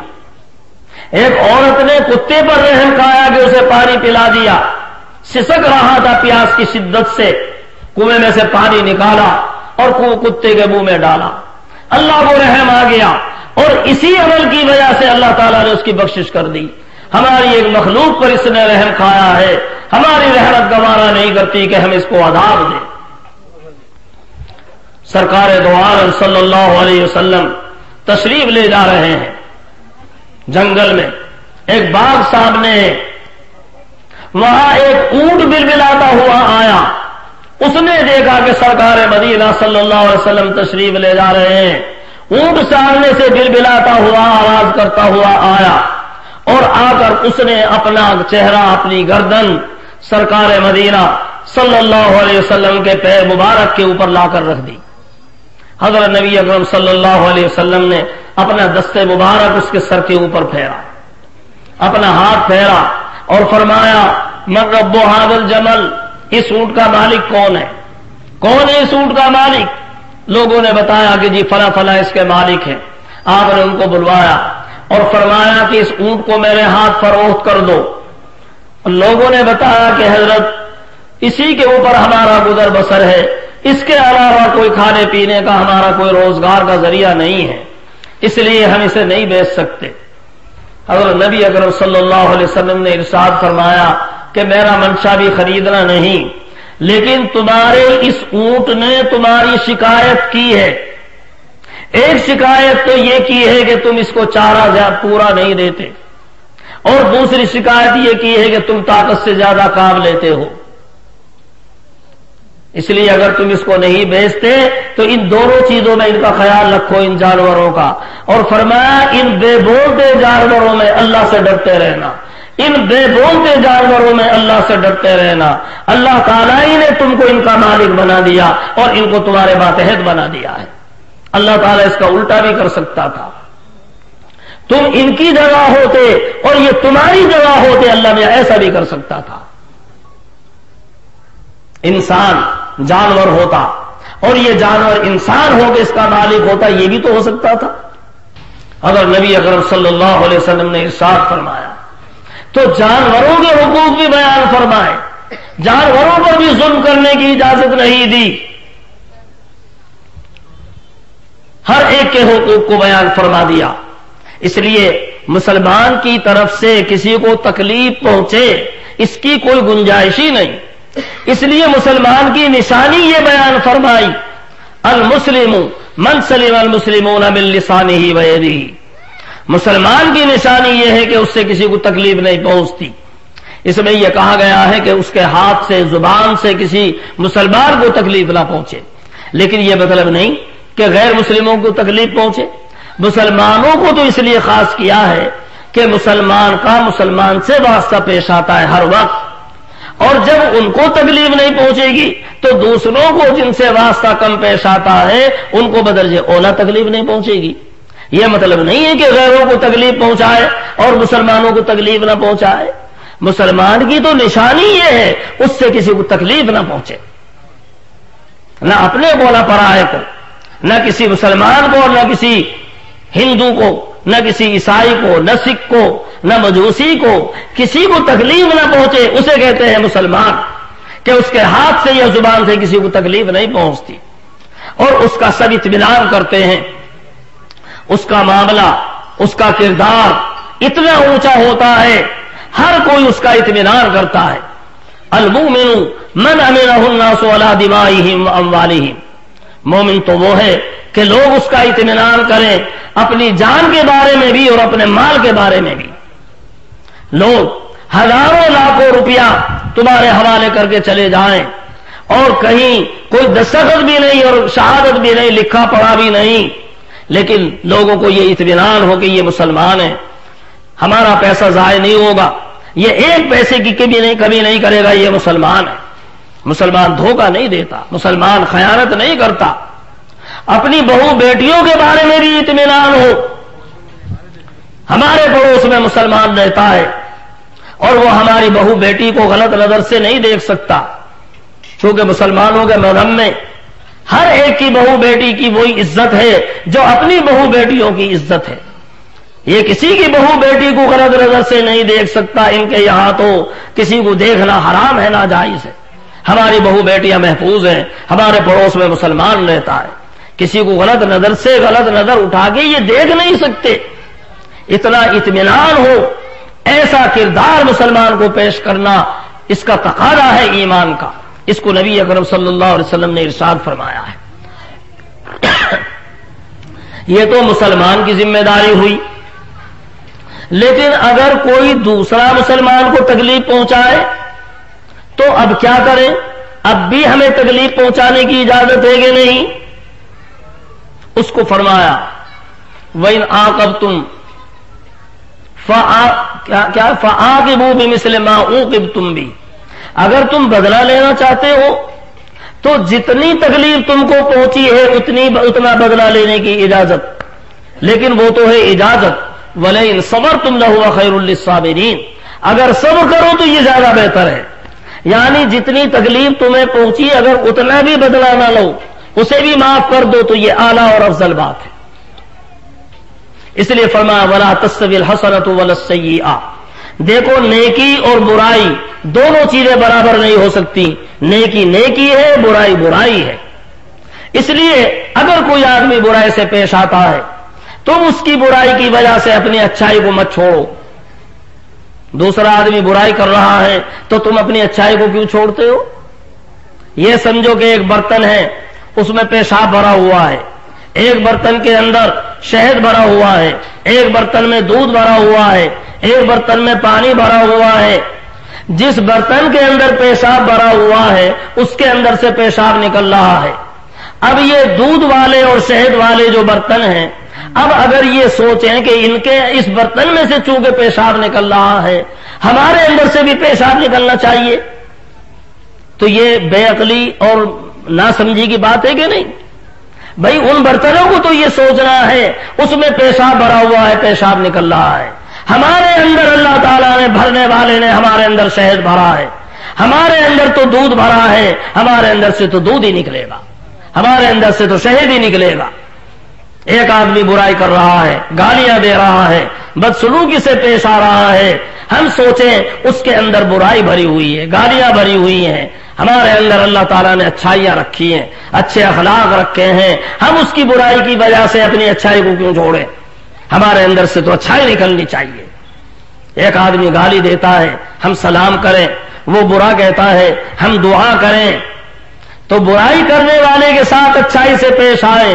ادفع باللتی ہی احسن. کوئی آدمی اگر برائی کرتا ہے تم اس برائی کو اچھائی سے دور کرو. برائی کبھی برائی سے دور نہیں ہو سکتی، برائی دور ہوگی ہمیشہ اچھائی سے دور ہوگی. بتاؤ کپڑے کے اوپر پاخانہ لگ گیا، اب پاخانہ لگ گیا، اب اس کو ہم صاف کریں پیشاب ڈال کر تو کیا کپڑا پاک ہو جائے گا؟ آپ اس کپڑے پہ کتنا پیشاب ڈالیں، منو ٹنو پیشاب ڈالیں، کیا کپڑا پاک ہو جائے گا؟ وہ تو برابر گندا ہوتا چلا جائے گا، ناپاک ہوتا ہوا چلا جائے گا، پاک نہیں ہوگا.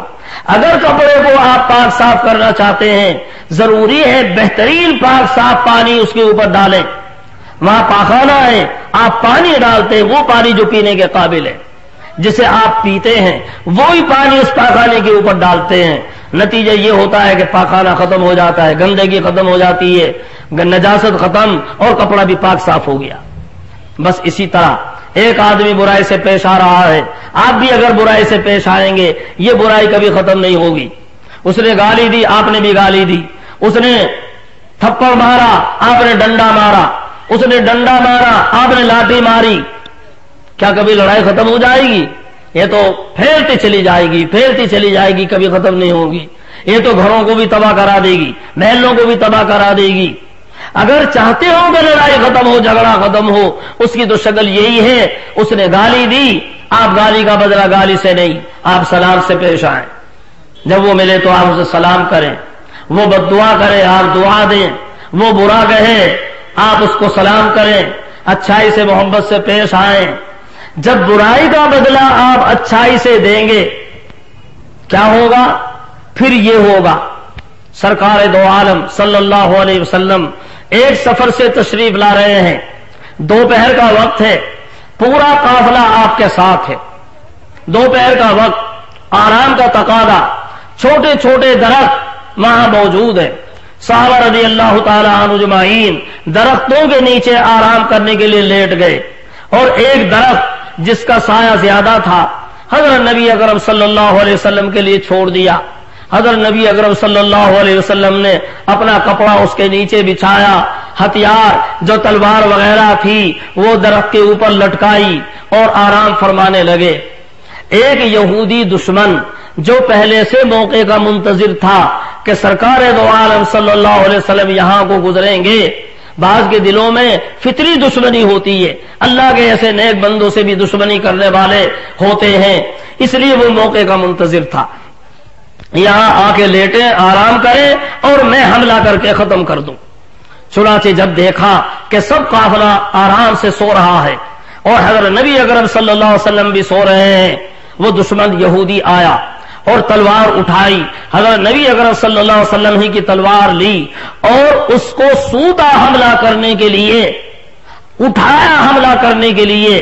لیکن حضرت نبی اکرم صلی اللہ علیہ وسلم کی آنکھیں کھل گئیں. چونکہ نبی اکرم صلی اللہ علیہ وسلم کی شان یہ تھی، تنام عینایا ولا ینام قلبی، میری آنکھیں سوتی ہیں لیکن دل بیدار رہتا ہے. اس لیے فوراً آپ کی آنکھ کھل گئی. اب وہ ہاتھ میں تلوار اس طرح لیے ہوئے ہیں حملہ کرنے کے لیے، لیکن جب آنکھ کھل گئی اب وہ ہکا بکا رہ گیا، حیران رہ گیا، اس پر ہیبت طاری ہو گئی اور کہنے لگا بتا محمد تجھ کو میرے ہاتھ سے کون بچائے گا؟ سرکار دو عالم صلی اللہ علیہ وسلم نے انتہائی اطمینان سے جواب دیا اللہ، میرا اللہ بچائے گا. بھائی یہ سننا تھا. تھر تھر کانپنے لگا، تلوار اس کے ہاتھ سے چھوٹ گئی دہشت کی وجہ سے. رحمت دو عالم صلی اللہ علیہ وسلم نے تلوار کو اپنے ہاتھ میں لیا اور فرمایا کہ بتا تجھے کون میرے ہاتھ سے بچائے گا. کانپنے لگا، آپ کے علاوہ کوئی بچانے والا نہیں، اور میں آپ سے معافی کا امیدوار ہوں۔ جو ابھی قتل کرنے کے لیے آیا ہے وہ معافی کا لفظ نکالتا ہے زبان سے۔ ہم ذرا اپنے دل پہ ہاتھ رکھ کے سوچیں اور بتائیں، اگر کوئی ہمارے ساتھ یہ معاملہ کرے اور قتل کرنے کے لیے آئے اور ہم اس اپنے دشمن پر قابو پا لیں، ہم میں کتنے آدمی ہیں کہ اسے معاف کرنے کا حوصلہ رکھتے ہیں؟ ہے کوئی معاف کرنے والا؟ لیکن دیکھو رحمت دو عالم صلی اللہ علیہ وسلم کی شان، ابھی جو تلوار لے کے حملہ کرنا چاہتا تھا، قتل کرنے کے لیے تیار تھا، اور تلوار اس کے ہاتھ سے چھوٹی، آپ کے ہاتھ میں تلوار آئی اور وہ ایک دم معافی کا لفظ زبان سے نکالتا ہے۔ رحمت دو عالم صلی اللہ علیہ وسلم فرماتے ہیں، جا میں نے تجھے معاف کیا۔ اس کی سمجھ میں نہیں آیا کہ مجھے معاف کر دیا گیا، یا اتنے بڑے مجرم کو معاف کیا جا سکتا ہے۔ جو قتل کا مجرم قتل کرنے کے ارادے سے آیا ہو، کیا اسے معاف کیا جا سکتا ہے؟ وہ حیران، ہکا بکا، اس لیے پوچھتا ہے کیا مجھے کچھ فدیہ دینا پڑے گا اس معافی کے لیے؟ فرمایا کہ نہیں، کوئی فدیے کی ضرورت نہیں۔ کیا مسلمان ہونے کی شرط ہے کہ میں مسلمان بنوں تب معاف کریں گے؟ فرمایا کہ نہیں، مسلمان ہونے کی بھی شرط نہیں، یہ تو اپنا سودا ہے، آدمی کو پسند آئے اسلام تو پسند قبول کرے، اسلام تو قبول کرنا ہی چاہیے۔ اسلام تو مذہبی وہ مذہب ہے جو اللہ کا صحیح بھیجا ہوا پیغام ہے اور صحیح مذہب ہے، اور آدمی غور کرے تو حقیقت میں مذہب اسلام ہی ہے یہ، لیکن شرط نہیں ہے۔ اچھا، کیا یہ شرط ہے کہ آئندہ میں مقابلے پر نہ آؤں؟ فرمایا کہ یہ بھی شرط نہیں، میں نے بغیر کسی شرط کے معاف کیا۔ جب اس نے دیکھا کہ مجھ جیسے مجرم کو معاف کر دیا گیا، جبکہ مجھ جیسے مجرم کو معاف کرنے کا کوئی سوال ہی نہیں ہوتا، اس کا دل گواہی دیتا ہے کہ واقعتاً یہ اللہ کا نبی ہے اور سچا نبی ہے، یہ اللہ کا پیغمبر ہے اور سچا پیغمبر ہے۔ اتنا اونچا اخلاق یہ اللہ کے نبی کا ہو سکتا ہے، یہ عام انسان کا اخلاق نہیں ہو سکتا۔ اس لیے اس کی زبان سے فوراً نکلتا ہے، اشہد ان لا الہ الا اللہ واشہد ان محمد رسول اللہ، میں گواہی دیتا ہوں کہ اللہ کے سوا کوئی معبود نہیں، اور واقعتاً حضرت محمد صلی اللہ علیہ وسلم اللہ کے سچے رسول ہیں۔ اور فوراً آیا تھا قتل کرنے کے لیے، اور آپ کا غلام بن کے واپس جاتا ہے، اور واپس جا کر اپنی بستی والوں کو جمع کرتا ہے، اور تمام بستی والوں کے سامنے یہ واقعہ بیان کرتا ہے۔ جب تمام بستی والوں نے یہ دیکھا کہ یہ معاملہ، یہ اخلاق، یقین ہو گیا کہ وہ اللہ کا نبی ہے اور وہ جھوٹا انسان نہیں ہے، تمام بستی والے آتے ہیں اور سب بستی والے آ کے کلمہ پڑھ کر آپ کی غلامی میں شامل ہو جاتے ہیں۔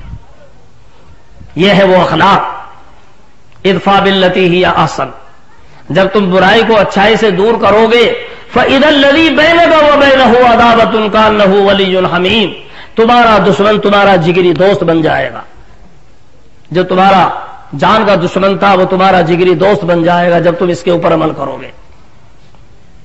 حضرت نبی اکرم صلی اللہ علیہ وسلم کی پوری زندگی اس سے بھری ہوئی ہے، صحابہ رضی اللہ تعالیٰ عنہ اجمعین کی زندگیاں تمام اس سے بھری ہوئی ہیں، حضرات اولیاء کرام کی زندگیاں سب اس سے بھری ہوئی ہیں، اور حضرات اولیاء کرام انہی اخلاق کو لے کر جب دنیا میں آئے ہیں، ان کے انہی اخلاق کو دیکھ دیکھ کر لوگوں نے اسلام قبول کیا ہے۔ خواجہ معین الدین چشتی اجمیری رحمۃ اللہ علیہ، جن کے ہاتھ پر 90 لاکھ لوگوں نے اسلام قبول کیا، ایک دشمن آیا تلوار لیے ہوئے، اندر چھپائے ہوئے تلوار، اور یہ تھا کہ موقع پا کے میں آپ پر حملہ کروں اور ختم کر دوں۔ حضرت نے فراست ایمانی سے جان لیا کہ یہ کس نیت سے آیا ہے، اسے پیسے دیے گئے ہیں، اس مقصد کے لیے آیا ہے۔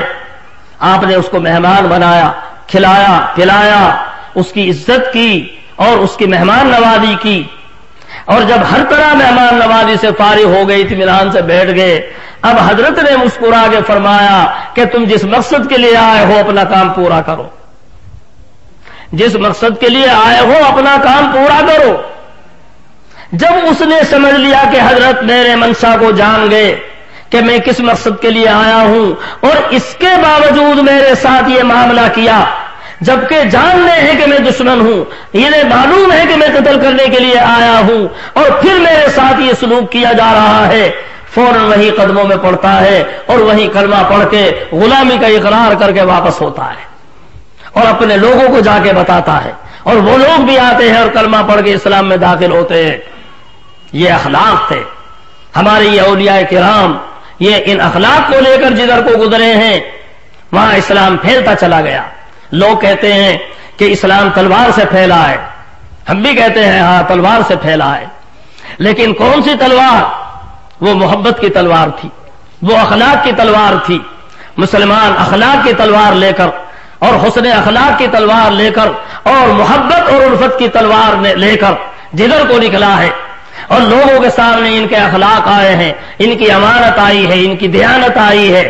مسلمان کسی کو دھوکہ نہیں دیتا، مسلمان وعدہ خلافی نہیں کرتا، مسلمان دغا نہیں کرتا، مسلمان ہر کسی کے ساتھ خدمت کا معاملہ کرتا ہے۔ یہ تو خادم ہیں، ہر کسی کی خدمت کرنا اپنا فرض سمجھتا ہے۔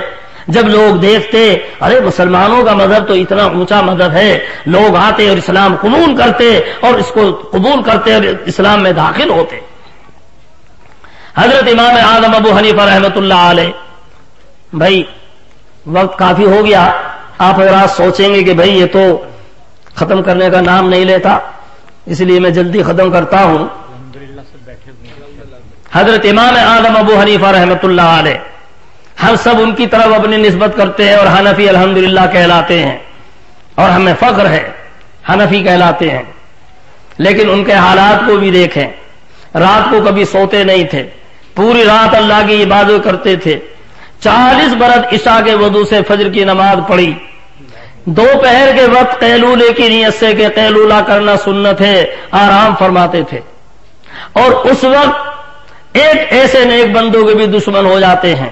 ان کے پڑوس میں ایک لوہار تھا، اور جب حضرت دوپہر کو آتے آرام کرنے کے لیے وہ اپنا لوہا لے کے کھٹ کھوٹ اسی وقت میں شروع کرتا تاکہ حضرت کو اس وقت بھی آرام نہ ملے۔ حضرت کے خادموں نے کہا کہ حضرت ہم اسے مزہ چکھائیں، فرمایا کہ نہیں میرا پڑوسی ہے، کچھ کہنے کی اجازت نہیں۔ غلام خادم چاہتے تھے لیکن حضرت نے منع فرما دیا۔ ایک لمبا زمانہ اسی طرح گزر گیا، اسے تکلیف پہنچاتے ہوئے حضرت نے کبھی کچھ نہیں فرمایا، لیکن حضرت کے شاگردوں نے چپ چاپ اندر خانے شکایت کر دی تھانے میں اور اسے گرفتار کرا دیا۔ تھانے والا تھانے دار حضرت کا شاگرد تھا۔ حضرت جب دوپہر کے وقت میں آئے اور دیکھا آج جو لیٹے تو وہ آواز نہیں آئی کھٹ کھٹ کی، فرمایا بھائی وہ کیا ہوا، آج آواز نہیں آ رہی ہے؟ تو بعض نے بڑے خوش ہو کر بتایا فخریہ انداز میں کہ حضرت جی ہم نے تو آج اسے گرفتار کرا دیا۔ ہم میں سے کوئی ہوگا تو کتنا خوش ہوگا، اچھا بھائی دشمن کی راڑ کٹ گئی، لیکن حضرت کو تکلیف ہوئی۔ فرمایا تم نے بہت برا کیا، میرے پڑوسی کو تم نے تکلیف دی، وہ تو میرا پڑوسی تھا۔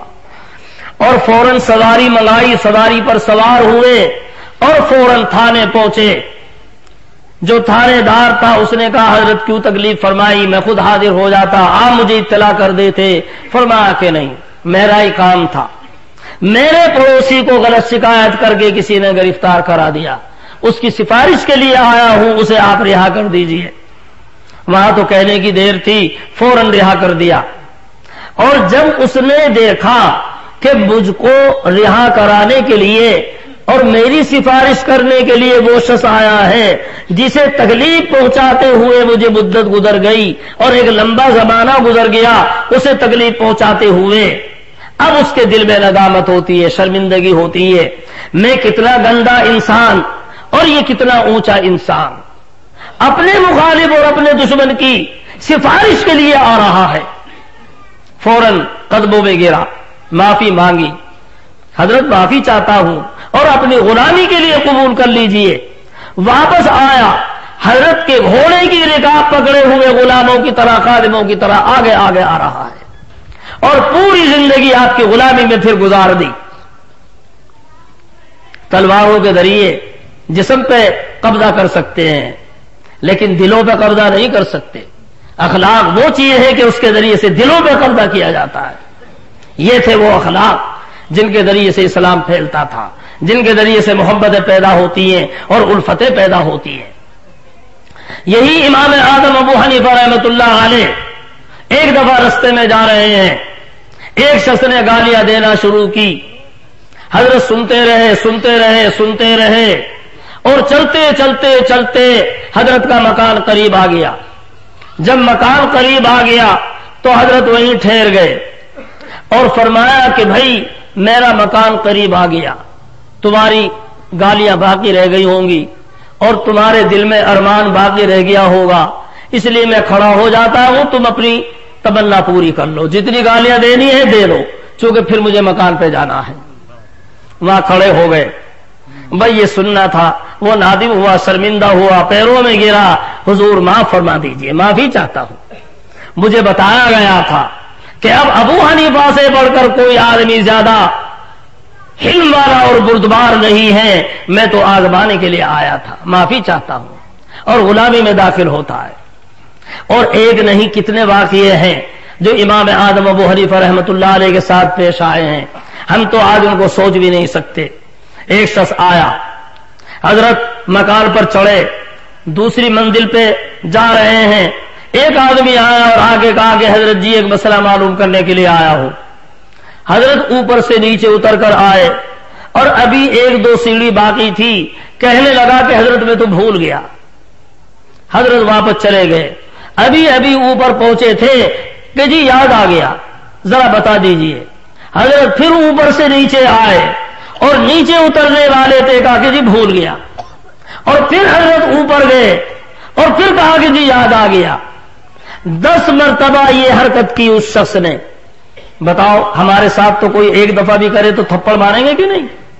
بیوقوف ہے، ہمیں بیوقوف سمجھا ہے، کیا بیوقوف بنا رہا ہے؟ لیکن 10 مرتبہ کے باوجود حضرت کے چہرے پہ شکن نہیں آئی، اور جب 10 مرتبہ کے بعد نیچے اترے، اب وہ مسئلہ معلوم کرتا ہے۔ مسئلہ کیا معلوم کرتا ہے کہ جی یہ بتائیے پاخانے کا مزہ کیسا ہوتا ہے؟ بتائیے، 10 مرتبہ کے بعد پوچھے اور مسئلہ بھی کیا پوچھے؟ ہم سے خود اگر کوئی بےہودہ بات پوچھتا ہے تو ہم تو جواب نہیں دیتے اور غصہ الگ ہوں گے، لیکن وہ ایسا مسئلہ پوچھ رہا ہے لیکن پھر بھی حضرت ناگواری کا اظہار چہرے پہ نہیں، بلکہ فرماتے ہیں کہ اچھا یہ بتا کہ تازہ پاخانے کا مزہ پوچھتا ہے یا باسی کا؟ اس نے کہا کہ دونوں کا بتا دیجئے۔ حضرت نے فرمایا کہ تازہ پاخانے کا ذائقہ میٹھا ہوتا ہے، باسی کا کڑوا ہوتا ہے۔ اب اس پر وہ کہتا ہے کہ کیا کھا کے دیکھا تھا؟ بتاؤ غصہ آئے گا کہ نہیں آئے گا؟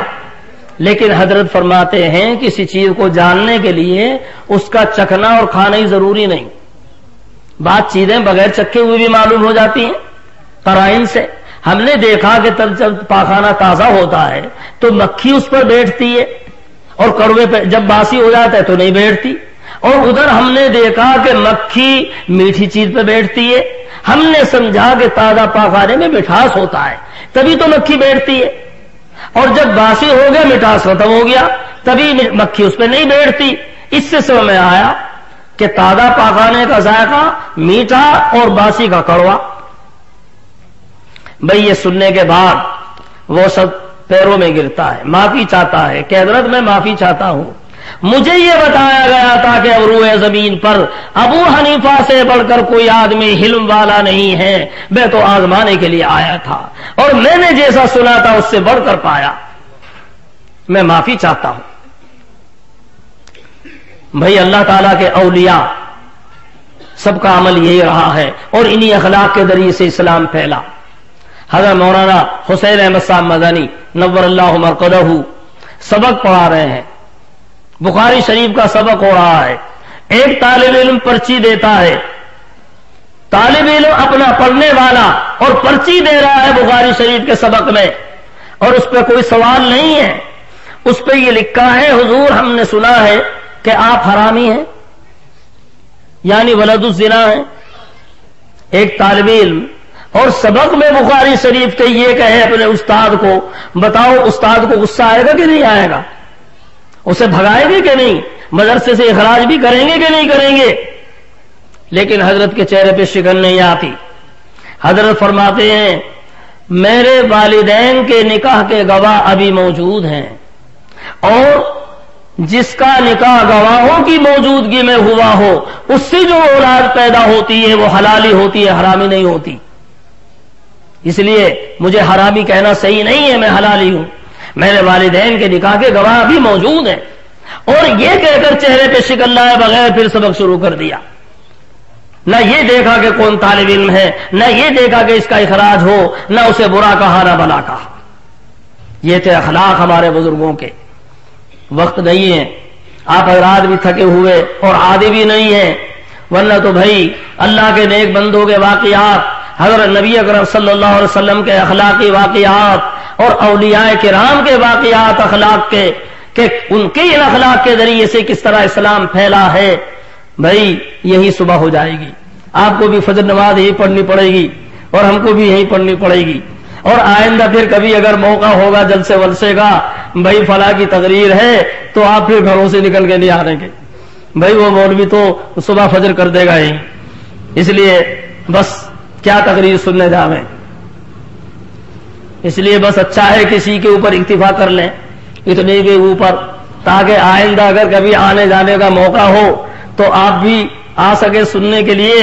اور بھئی یہ نہ ہو کہ ہم دیکھیں کہ میدان ہی صاف ہے. باقی یہ سن کر محض اسی طرح ہم بھائی اٹھ کر چلے جائیں یہ صحیح نہیں ہے. ہم اپنے حالات کے اوپر غور کریں، آج ہمارے حالات کیا ہیں، وہاں دشمنوں کے ساتھ بھی کیا معاملات تھے، اور یہاں ہمارے اپنے دوستوں کے ساتھ ہمارے کیا حالات ہیں، رشتہ داروں کے ساتھ ہمارے کیا حالات ہیں، اپنے عزیزوں کے ساتھ، بیوی بچوں کے ساتھ، پڑوسیوں کے ساتھ ہمارے کیا حالات ہیں، ذرا ہم غور کریں. حضرت شیخ سعدی علیہ الرحمہ فرماتے ہیں، شنیدم کے مردان راہ خدا، دلے دشمنا ہم نہ کر دند تنگ، ترا کے میں سرسودی مقام، کہ با دوست آلت خلافست و جنگ. ہم نے تو اللہ والوں کے بارے میں سنا ہے کہ وہ دشمنوں کے دل کو بھی نہیں ستاتے اور تکلیف نہیں پہنچاتے، لیکن مجھے اور تمہیں یہ مقام کیسے حاصل ہو سکتا ہے جبکہ اپنے دوستوں اور اپنے عزیز اور اپنے اقارب اور رشتہ داری ہم سے محفوظ نہیں ہے. آج ہمارا حال یہ ہے، ہمارے والدین محفوظ نہیں، ہمارا حال یہ ہے ہمارے بیوی بچے ہم سے محفوظ نہیں، ہمارا حال یہ ہے کہ بڑے چھوٹوں کو ہم نہیں بخشتے، ہمارا حال یہ ہے کہ اپنے پڑوسیوں کو تکلیف پہنچاتے ہیں. آج ہمارا حال یہ ہے، ہمارے انہی حالات کی وجہ سے آج اسلام کے اوپر حرف آ رہا ہے اور اسلام بدنام ہو رہا ہے. مسلمان ایسا کرتے ہیں؟ ارے مسلمان تو ایسے تھے کہ ان کے حالات کو دیکھ دیکھ کر لوگ اسلام کو قبول کرتے تھے. مسلمان جدھر کو جاتے تھے لوگ ان کے حالات کو دیکھ کر اسلام قبول کرتے تھے. یہ مسلمان ہیں، اور مذہب اسلام تو اتنا سچا مذہب ہے اور ایسا پاکیزہ مذہب ہے.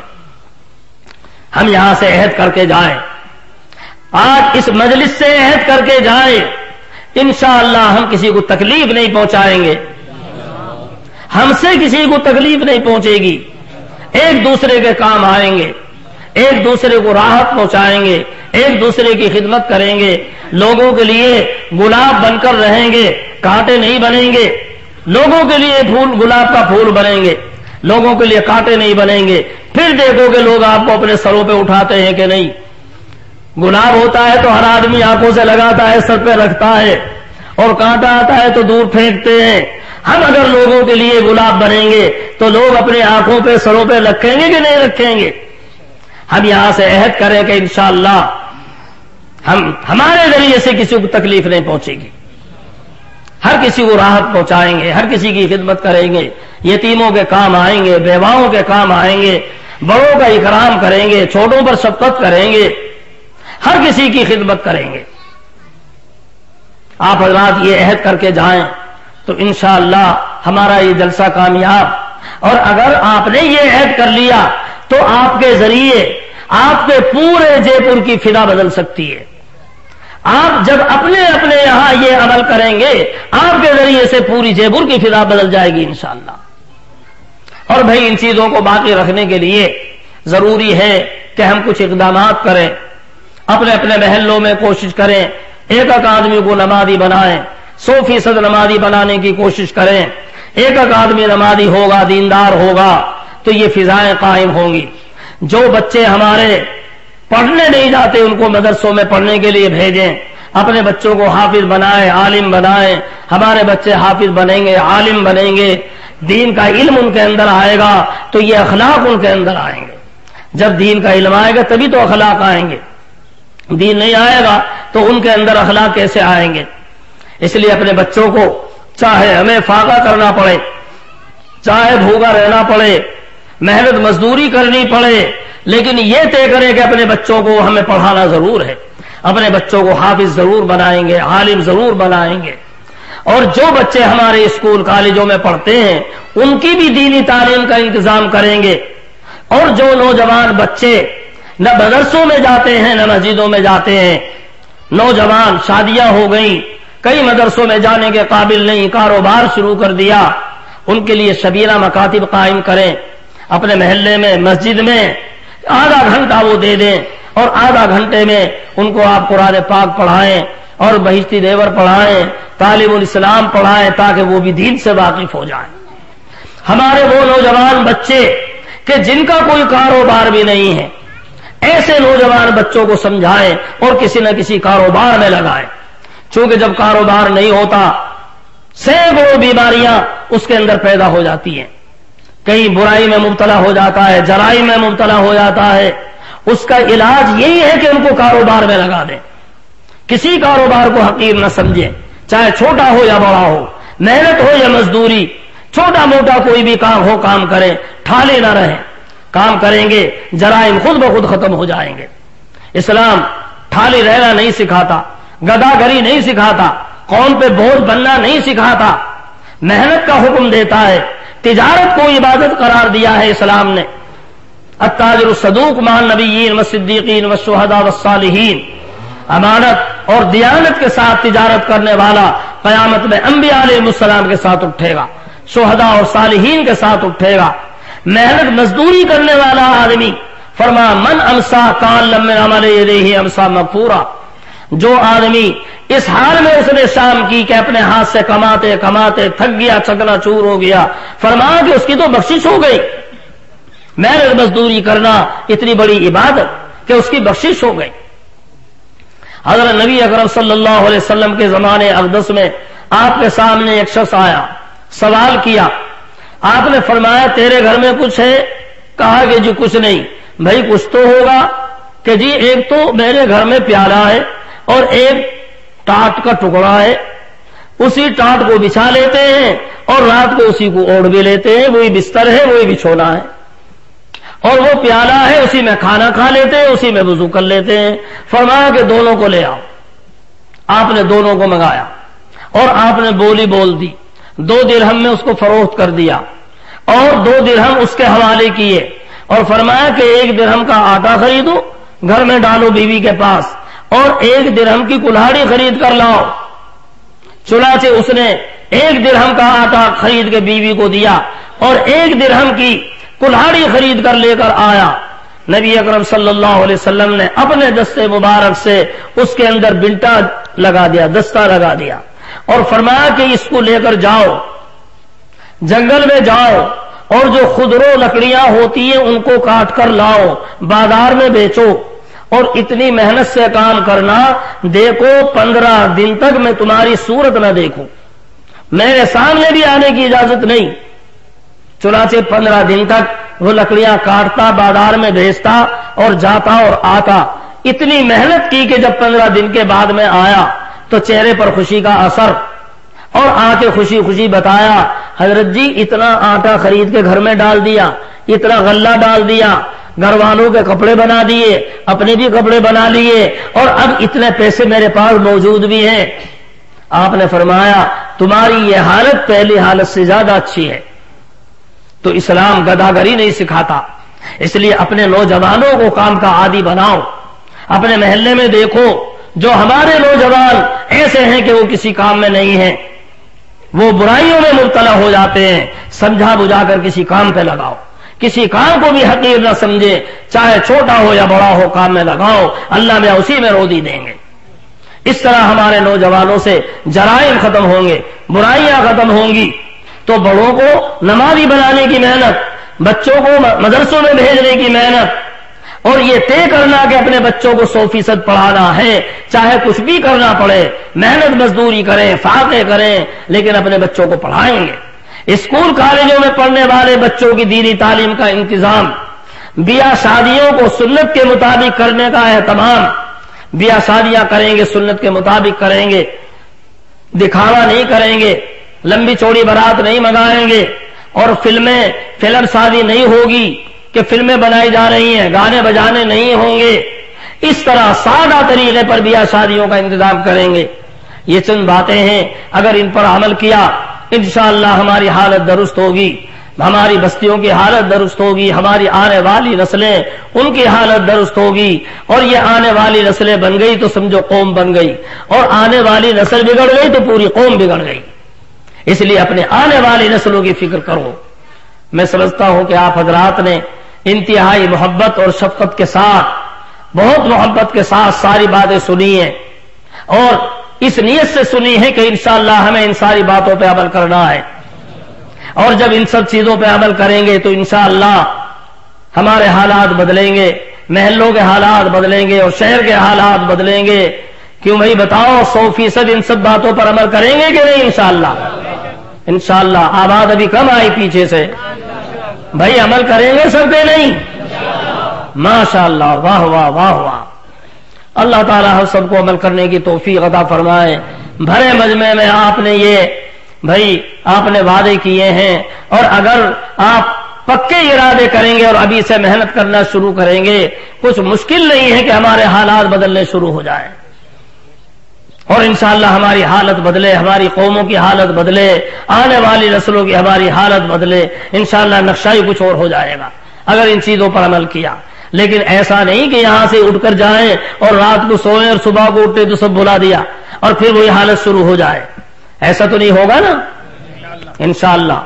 بھائی یہ تو ویسے بھی بزرگوں کی بستی ہے، اجمیر شریف کے برابر میں پڑوس میں آپ رہتے ہیں، اتنے بڑے بابا وہاں رہتے ہیں، اتنے بڑے خواجہ وہاں رہتے ہیں، اور ان کے پڑوس میں رہتے ہوئے اور پھر ہماری حالت ایسی ہو، اور بھائی ہم یہاں وعدہ کریں تو وعدہ خلافی کریں، ایسا نہیں ہونا چاہیے۔ ہم تو وعدے کریں کہ انشاءاللہ ان باتوں پر عمل کریں گے تو انشاءاللہ خواجہ صاحب کی روح بھی خوش ہوگی، اور تمام اولیاء کرام کی روحیں خوش ہوں گی، ہمارے بڑوں کی روحیں خوش ہوں گی، اور انشاءاللہ پھر دیکھو اللہ کی رحمتیں کس طرح شامل حال ہوں گی۔ اللہ تعالی ہم سب کو عمل کرنے کی توفیق عطا فرمائے۔ وآخر دعوانا الحمدللہ رب العالمین۔